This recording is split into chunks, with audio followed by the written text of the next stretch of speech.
In the late 1980s, the US state of Virginia was struck by a cruel killer. He was so prolific, so horrible, so extreme. We're not dealing with an ordinary killer.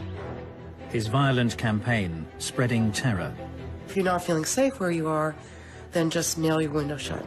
This place was like scared to death. The murders were slow and sadistic. The strangulation, tightening it, releasing it, reviving her, doing it again and again and again.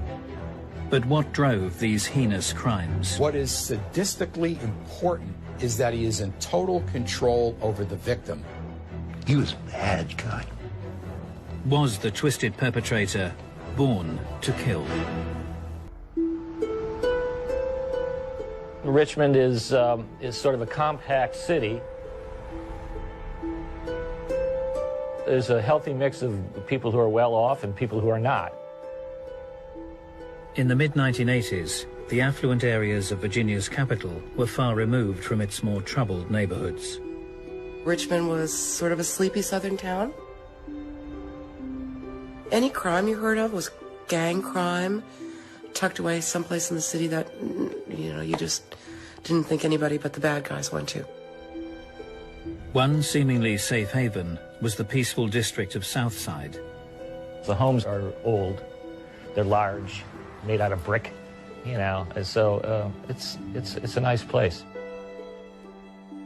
But during September 1987, Richmond detective Ray Williams received a call that would shatter this suburban serenity. 10 o'clock in the morning on a Saturday, we had a DOA, unusual DOA, strangulation. If it's a strangulation, it's probably somebody she knew, because, I have close and personal like that. I'm thinking the first place I'll look is associates and boyfriends. The detective's initial suspicions proved to be wide of the mark as he entered the first-floor apartment. First thing I said is, uh-oh. I've never seen in my entire career anything like this. I knew that we had a special case here. There were certain things that stood out which suggested to us that something ritual was going on. As I look in, she's lying face down on the bed, upper torso was hanging off the bed. She had one hand tied behind the other with shoelaces. And they tied them to a point to where they would, if you pull one, you tighten the ligature. He then had two socks wrapped around her neck and a 16-inch vacuum cleaner extension twisted in the ligature. The victim, although she was sexually assaulted, was redressed after the crime.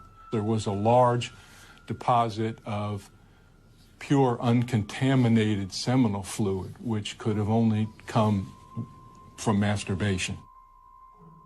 The victim of the horrific attack was 35-year-old magazine accounts clerk Debbie Davis.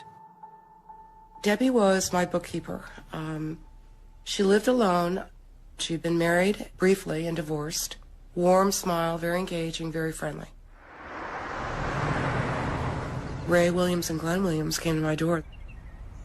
They were here to tell me that she'd been murdered the night before.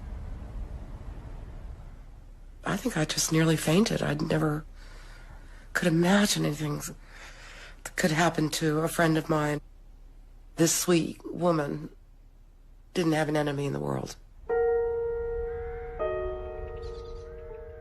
Faced with a seemingly motiveless murder, investigators attempted to piece together the killer's movements. Of course, we do the walk around, we check behind the bushes, we check all under here. The intruder's entry point soon became apparent. Then we noticed the kitchen window had a rocking chair below it.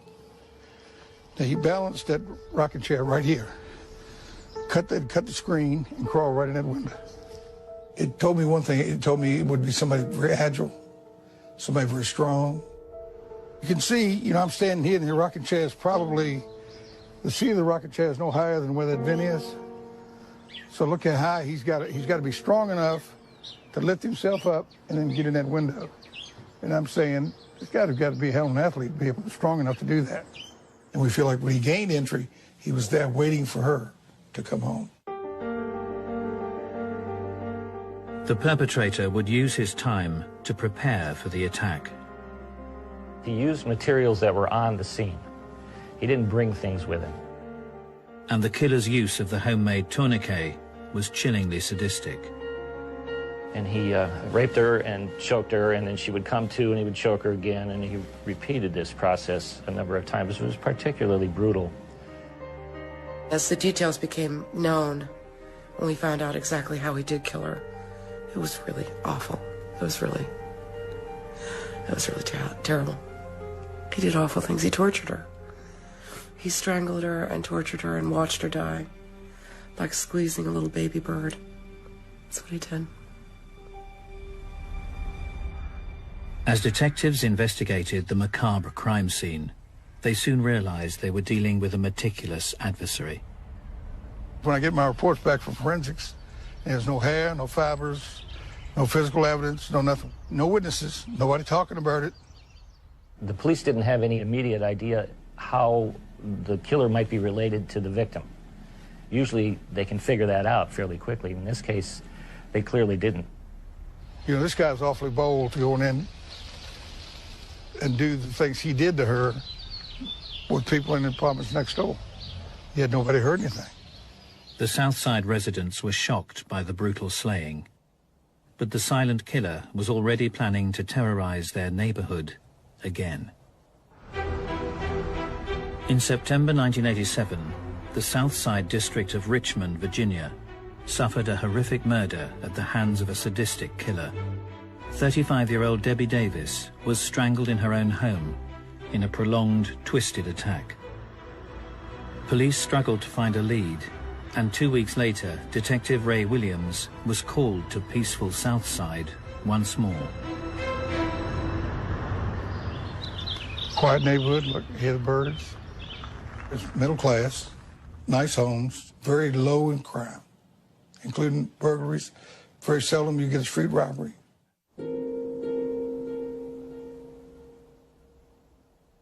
The first impression of Dr. Susan Hellam's house told nothing of what lay inside. No evidence of forced entry in the front. Walk in, go back to the kitchen. Didn't see anything disturbed. Police were acting on a gruesome discovery made by the doctor's husband on his return home after a late night at work. Went upstairs, the bed was messed up, the sheets were all in disarray, and I could see the louvered doors on the closet that were open. And as I look over, I could see her hip and legs outside the closet. Dr. Susan Helms, a neurosurgeon at the Medical College of Virginia, was found. She was, in addition to sexually assaulted identical to Debbie Davis, she was savagely beaten. We're not dealing with an ordinary killer. We're dealing with a very unique personality. It was clear that whoever had killed her had surprised her somehow, had gotten into the home through an open window. The perpetrator had demonstrated exceptional agility. He gained entry. He climbed up a fence on the second floor and cut the screen and climbed in there. I think he's probably hiding in the closet when she gets home. He lets her take her earrings off, lets her take her watch off, lays it on the table. I think it's when he attacked her. One of the most brutal murders I've ever seen. As with the killing of Debbie Davis 2 weeks earlier, the intruder had meticulously covered his tracks. Nothing was left, not a fingerprint, not a hair, nothing that could be used to identify the perpetrator of the crimes. The only thing that was left were seminal secretions. Investigators were also horrified to discover the sadistic use of a homemade tourniquet. The florid petechiae in her eye caused the medical examiner to suggest that the strangulation of her might have taken up to 20 minutes or more. It was a situation of tightening it to cause her to suffocate, releasing it, reviving her, doing it again and again and again.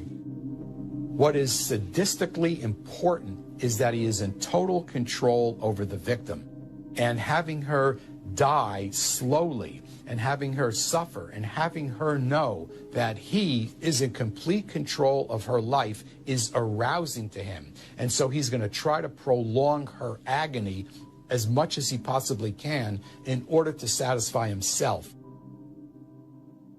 The unique sadistic traits displayed in both the Southside killings brought police to a chilling conclusion. We knew at that point in time that something was going on. The rituals, the alteration of the crime scene were identical in both scenes, so we knew we were looking for one person.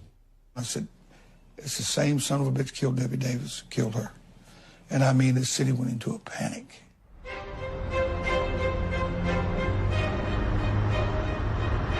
Once this was identified as a serial killing, everything in Richmond changed immediately.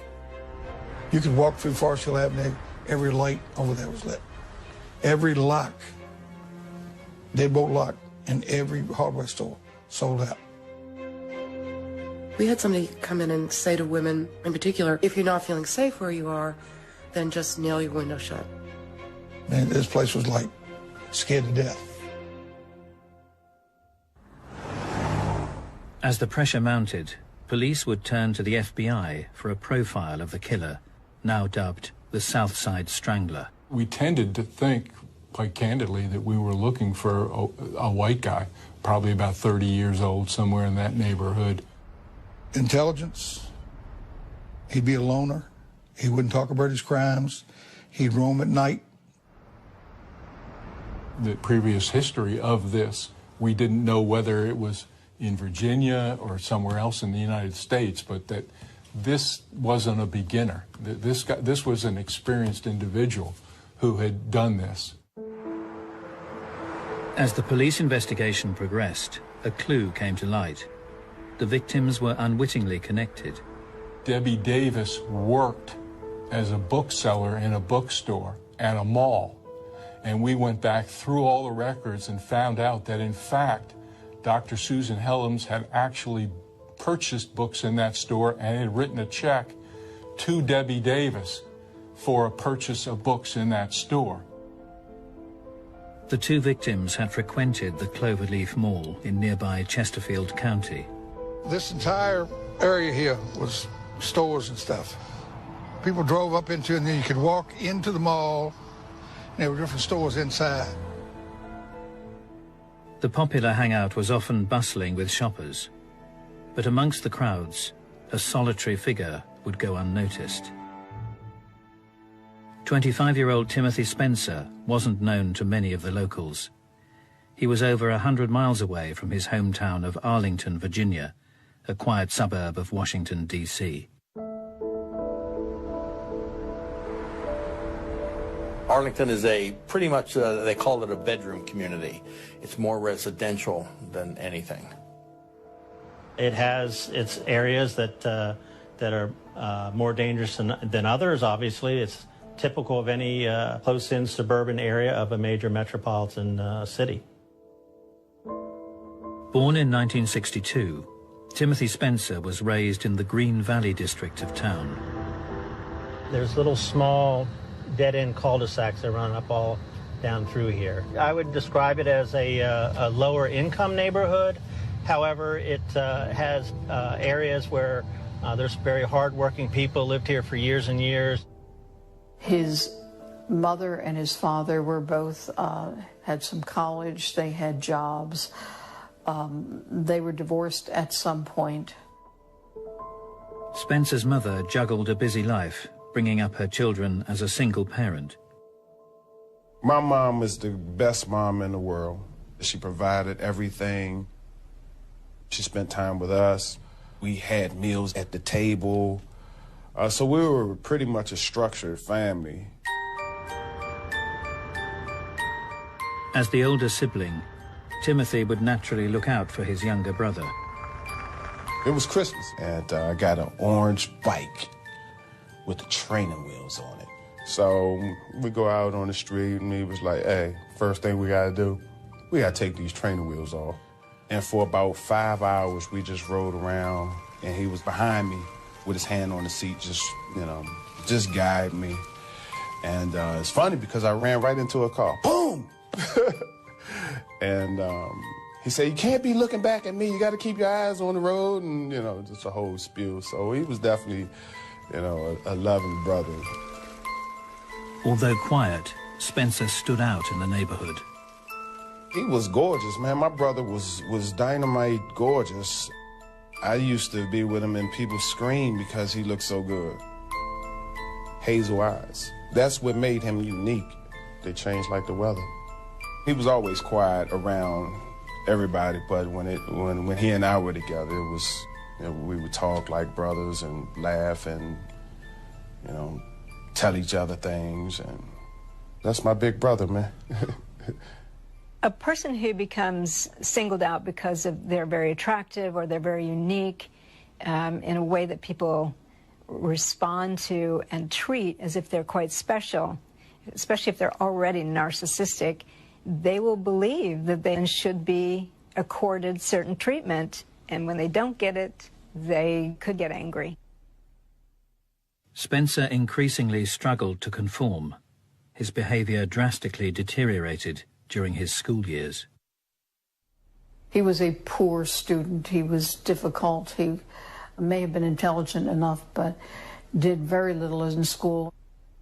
At some point when he was, I think, about 12 years of age, he was urinating, he was defecating in the public area in the school. But Timothy's rebellious actions were not confined to childish pranks. He also had history as an arsonist. It kind of is up above where the cul-de-sacs are. That's where he had burned a car. Fire setting gives an individual a sense of control, a sense of power, a sense of domination. Because with a match, you could burn down a building, you could put a car on fire, and this type of powerful control is stimulating for some of these individuals. 13 years later, Richmond's South Side was reeling from 2 sadistic strangulation murders. And now, just outside the city limits, the killer would strike again. Diane Sho, she was a young girl, 15 as I recall, and she lived in Chesterfield County. The teenager was a diligent student with her sights set on medical school. On November the 21st, she had ended the day at her computer, studying in her bedroom. It happened on a Saturday, I believe. I get a call from Chesterfield. They said, Ray, we got a 15-year-old kid strangled and tied just like your victims were. On arrival at the Cho's apartment, the Richmond detective would be shocked by the perpetrator's audacity. Her brother was in the next bedroom. Her parents were there when he came in. So he comes in, duct tapes her, ties her wrist and everything. She was actually raped and strangled in her bedroom. The agile killer had struck in the dead of night. The entry point through a window was consistent with his prior murders. And he spent, you know, quite a bit of time in there with her, and apparently he never made enough noise to wake up her parents who were in this house. She was covered with a sheet draped across her private areas. Anyone who's posing victims in a specific way is trying to extend the crime scene. They want something to radiate out from their crimes in a way that will make them feel powerful again, just thinking about it. Previous cases had led FBI profilers to suggest that the perpetrator was statistically more likely to be white. But a discovery at the crime scene suggested otherwise. He left one hair inside, rolled up. It was rolled up in the bedsheet. So they collected that, and all they could tell us was it's consistent with being Negroid hair. But as detectives set to work on this long-awaited lead, they were unaware that the killer was about to strike again. During the autumn of 1987, the prosperous city of Richmond, Virginia, was struck by a serial killer. The Southside Strangler had thrown the state capital into turmoil, with the sadistic killing of 3 women. Little evidence other than seminal fluids had been left at the crime scenes, although investigators would establish a link between the victims. All had frequented the popular Cloverleaf Mall. Diane Cho lives less than a mile from here. Debbie Davis worked here at a bookstore, and Susan Helms shopped here often. And the Cloverleaf Mall was still a popular hangout for 25-year-old Timothy Spencer. The pensive loner had plenty to reflect on as he seemingly watched the world go by. He had been in trouble of various kinds since he was about 9 years of age. He got into crime early and stayed in it. Travis Spencer recalls how his older brother's behavior deteriorated on the streets of his hometown of Arlington. It was several guys that pretty much terrorized the neighborhood, and he just happened to be one of them. Now, if thieving was a sport, he would have been number 1. If you told me he stole your hubcaps, I would believe that. If you would have told me he stole your eyebrows, I would believe that. My only previous experience with him was the burglary from when he was a juvenile. All I remember is that I had to get his mother's permission to get his fingerprints. Because I thought that I had to do that as well to be accepted. I had a friend of mine, we go in the store, we had stolen some candy. That guy jumps around the corner and says, "Stop, thieves!" So the police came, the officer put us in the back. We get to my house.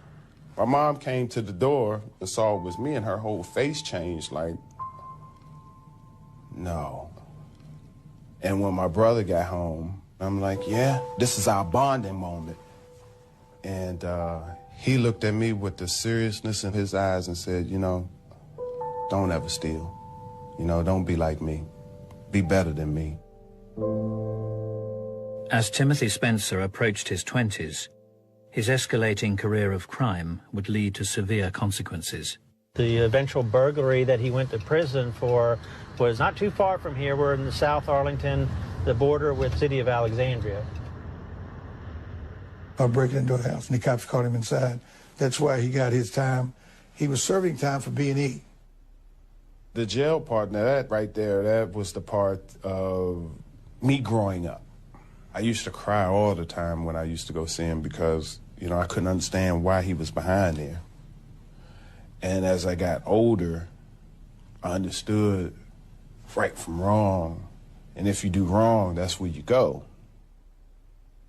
Once you go to prison, it's only 2 things that can happen. Either you're going to do better or you're going to turn to the dark side. Spencer would be released in September 1987, having served 3 years in prison. He was placed in a halfway house 100 miles away from Arlington, in the Southside district of Richmond. His apartment was one upstairs on the left-hand side. It's a transitional house for nonviolent offenders.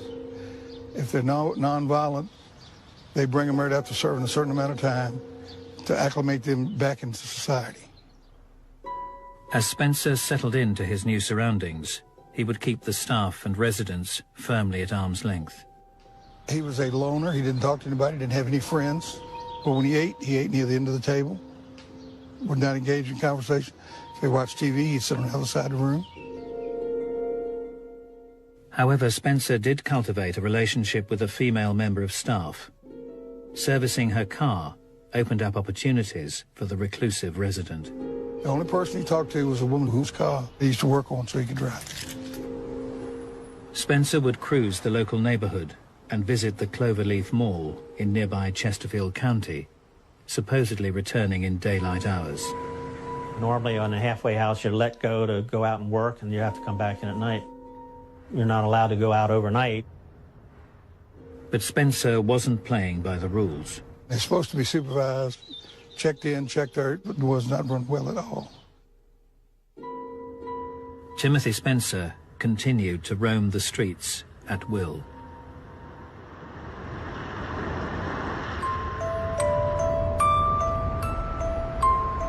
As the residents of Richmond continue to be plagued by the South Side Strangler, 100 miles to the north, the city of Arlington appeared to be far removed from the killer's grip. We're in a section of South Arlington, a very nice, quiet community. It's very close to Washington. I believe actually that Richard Nixon lived there at one time before he became president. Very, very pleasant and very convenient place to live, and very little crime. As the end of November approached, the local community was preparing for Thanksgiving weekend. One such resident was publications editor Susan Tucker. Susan was a young professional, kind of slight of build, that was a little quiet and pretty much kept to herself, and didn't have a bad bone in her to bear any ill will towards anybody. She was home alone because her husband was on a business trip.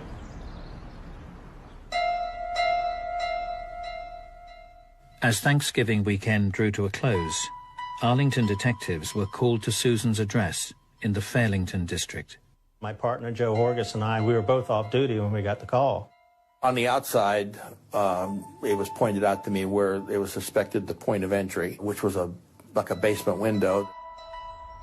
Underneath these metal balconies, there'd be a small window that's used to ventilate a laundry room or a basement area. Things were ransacked. You come up the steps. Right at the bottom of the steps was a purse that was scattered. The contents of it were strewn around. As the detectives headed to the first floor, they were faced with a scene they would never forget. Susan Tucker was lying nude on the bed with her hands tied behind her back, and there was a rope going from her hands and feet to her neck. She died from strangulation by ligature. Miss Tucker's body was not found for a number of days, so obviously that's going to add to the unpleasantness of the scene. Terrible, terrible scene. What I remember as much as anything was the horrible smell in the house. The sordid scene would reveal another twisted element to the attack. There was an unusually large amount of semen outside on this blanket or whatever it was.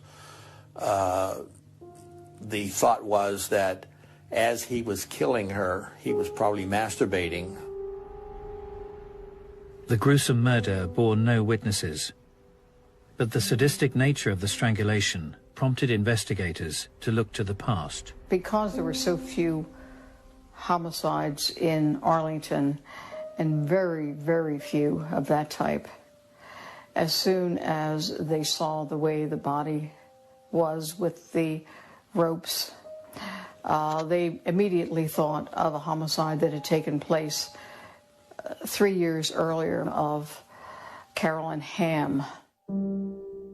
A local man was serving time for Caroline's murder, but with the similarities between the attacks difficult to ignore, detectives were now beginning to question whether the right man had been convicted. Carolyn Hamm was found with a rope going from her neck up over a pipe down to the bumper of a car. She was tied with her hands behind her back. Investigators also recalled a string of unsolved sexual attacks that had featured similar sadistic traits displayed in the murders of Carolyn Hamm and Susan Tucker. I knew that there was a rapist who was working the area, breaking into apartments. They called him the Black Masked Rapist. He was so prolific. He was in a home with his ropes, waiting for a woman to come home. Had to be one of the scariest things that imaginable. I called the FBI profile unit. They agreed that the odds are that this black rapist is my murderer. And they gave me some vital information that when the first girl was raped, The perpetrator took her from one area and took her to another area. There's a real good chance that the suspect lived in that area because he would have taken her to somewhere where he was comfortable. The reason they're within a comfort zone is because they're trying to do this in a way that they won't get caught. They know the streets, they know, the patrol cars, they know various things about the buildings that they might be entering and the person they've been following, or the person who seems to be vulnerable. So there'll be kind of a buffer area around their immediate home or business. As Arlington detectives focused their efforts, potential suspects were whittled down. There was someone that had been bothering me 5 or 6 years earlier who was doing burglaries. All of a sudden, I remembered Timmy, and then Timmy Spencer came. The 25-year-old career criminal had been brought up in the Green Valley area of Arlington. His family home was located just a short distance from the site of the first rape in 1983. Detectives also established that the 25-year-old Arlington man had recently been released from prison. So we called up the parole office, and that's where we found out that he was actually in a halfway house in Richmond. And then, of course, we became involved with Arlington, and we started to piece all this together. We met with Detective Ray Williams. It would soon become apparent that Spencer could have been responsible for far more than the succession of rapes and murder of Carolyn Hamm. Arlington and Richmond detectives discovered shocking similarities between the more recent murders in the two districts. The movements of Timothy Spencer were also impossible to ignore. Got the sign-out sheets from Halfway House. Every time he was signed out, coordinated with every murder. Not only did he sign out for every one of the murders down in Richmond, but he requested and received a furlough or whatever it is to come to Arlington for Thanksgiving, the weekend that Susan Tucker was killed. As detectives delved into Spencer's history, they would discover a disturbing pattern of behavior. The big circumstance that came to mind during the FBI's profile was the arson. Every indicator shows that he went through a transition of escalation. He started as breaking into homes, and then he would break in and he would defecate and so forth and so on, and he gradually grew. There were many where he broke into one house and then took things and went next door and waited for a woman to come home. Often somebody who becomes a sexual offender starts with sexual burglary because it's like an experiment to see if they can, what they can get away with. If they enjoy that, they will now progress to trespassing against the person, which usually is some kind of molesting or rape, and then that can lead to torture, sex torture, or murder. Having established a clearer picture of their suspect, police made the decision to take Spencer in. We were on the street outside the halfway house when he came. We walk in, cuff him, take him to headquarters. I interviewed him for 12 hours. He never admitted anything. I don't know what you're talking about. He spoke well. He didn't use a lot of street slang. There were times when I would thought, do we really have the right guy? But I think for the most part, we were pretty confident we did. However, the horrific crimes had been perpetrated by a careful and calculating killer. With limited circumstantial evidence to call on, there was a danger that Spencer might yet walk free. Following a series of sadistic sexual murders in Virginia, Arlington and Richmond police had combined forces to arrest Timothy Spencer at a halfway house. The detective's case was based on circumstantial evidence, but recent advances in forensic science would offer them an unprecedented opportunity. As far as I can tell, it goes down in U.S. history. We were the first DNA murder case. Although police were dealing with a meticulous adversary, they were hoping to match Spencer's blood sample with deposits of semen found at the crime scenes. We immediately arrested him. We got his DNA. We checked it. And of course, everybody was holding their breath until, oh, when is the sample going to come back? Back then, it took several weeks. You know, we would sit around and wait. If there wasn't a match, then it wasn't Timothy Spencer. And to be honest, we were all going to have egg on our faces. But it matched. It matched to the crime in Arlington. It matched to 2 of the 3 crimes in Richmond. So we had 3 cases with DNA evidence. Forget about who it was. We knew who it was. It was then, how do we convince the jury? Police continued to build their case. They had observed Spencer's movements at the Cloverleaf Mall, a location that had been frequented by 3 of the victims. Sat in the middle of the mall for hours, watching the women, just looking at them. We'd just sit there and watch them walk by. Never bought a thing. Like a chameleon, he just blended in, didn't cause any problems. He obviously was very meticulous in picking out his targets. Once he picked one, he would walk behind her and watch stores she went into. We were able to produce some evidence that showed that this may be the location where he would pick these individuals out. Between July 1988 and June 1989, Spencer would face charges for the rapes and murders of 4 women in Arlington and Richmond. Although implicated in the murder of Carolyn Hamm and the series of Arlington rapes, prosecutors decided to try him on only the most recent murders. I never saw any indication that he was at all troubled by what he was hearing in court. He just sat there. Disturbingly, the defendant would come to life as prosecutors distributed images from the horrific crime scenes. He wanted to see those pictures. I mean, he was actually, defense tables here and the jury boxes here. He's actually leaning over, looking at every picture. Timothy Spencer was so bad, there was no way in the world that even as opposed to the death penalty as I was going to take a chance on him ever getting out on the street again. He was a bad guy. Spencer was found guilty of the murders of Richmond residents Debbie Davis, Susan Helens, and Diane Cho, and of Arlington resident Susan Tucker. The man previously convicted of Carolyn Hamm's murder would be pardoned and released. As Spencer was placed on death row, the question remained: how had this serial burglar and rapist ended up as the most sadistic of killers? That was the hardest part of the whole situation.